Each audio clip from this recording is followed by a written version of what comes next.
It begins with a sound. The air trembles, shadows bend, and in a single heartbeat, gone.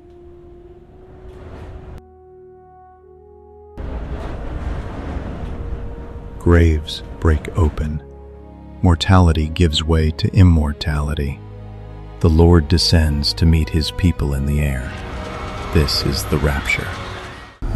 Pre-Tribulation Rapture. 4th century pre-tribulation evidence. Ephraem of Nisibis, 306 to 373 AD, was one of the most influential Syrian Church Fathers of his era.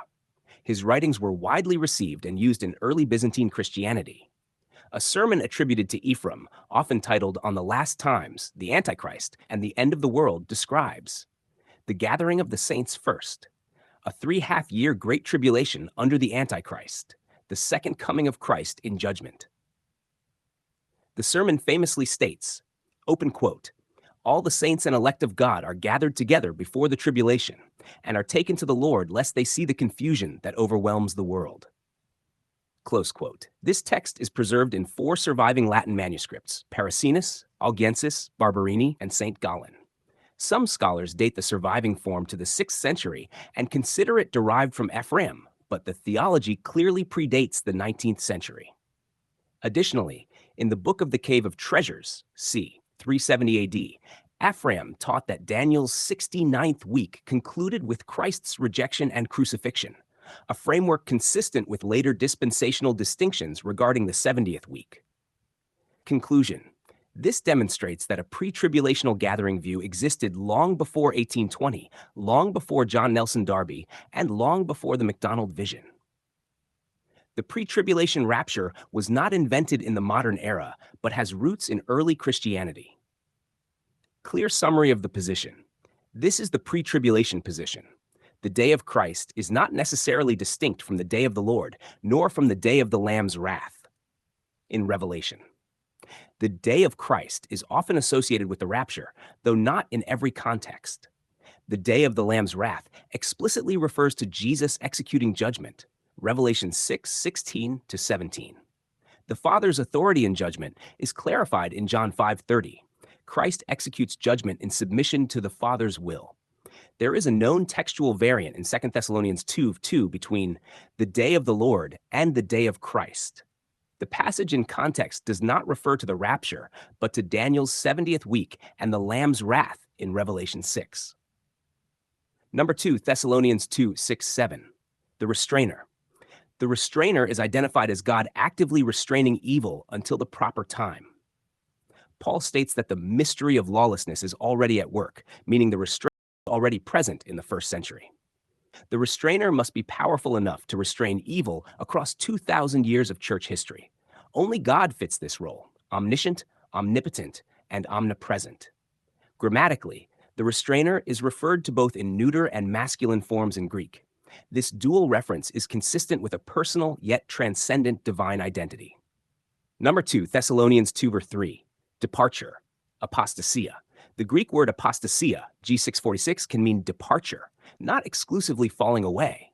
Several early English Protestant translations rendered it as departure, including Wycliffe, 1384, Tyndale, 1526, Coverdale, 1535, Matthew's Bible, 1537, the Great Bible, 1538, Cranmer's Bible, 1539, Geneva Bible, 1560, Breach's Bible, 1576, Beza, 1583.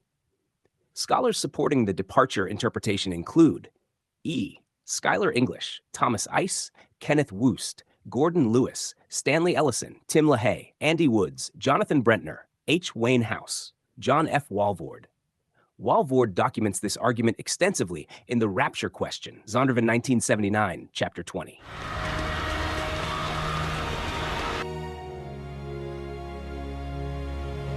The word rapture doesn't appear in your Bible, but the idea is all over it.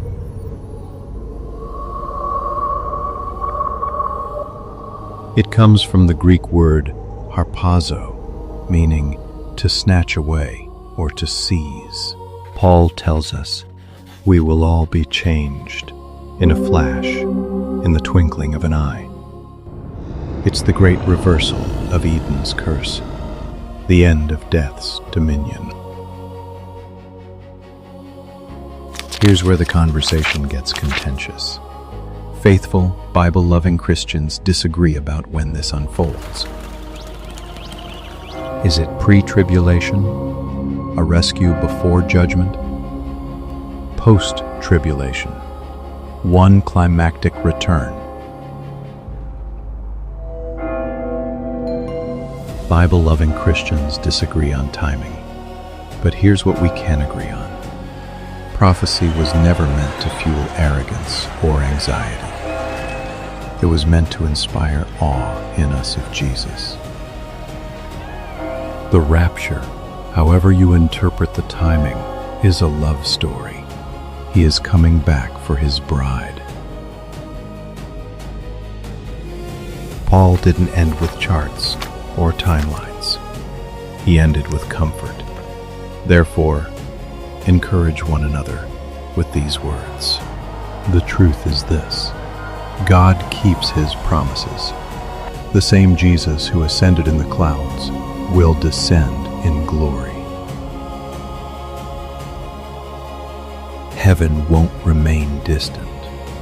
The second Adam will rule where the first one fell. The purpose is not prediction, it's preparation.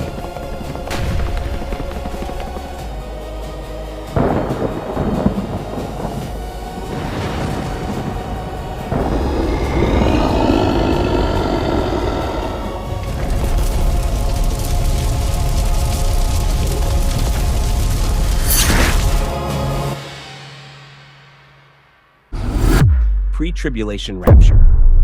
4th century pre-tribulation evidence.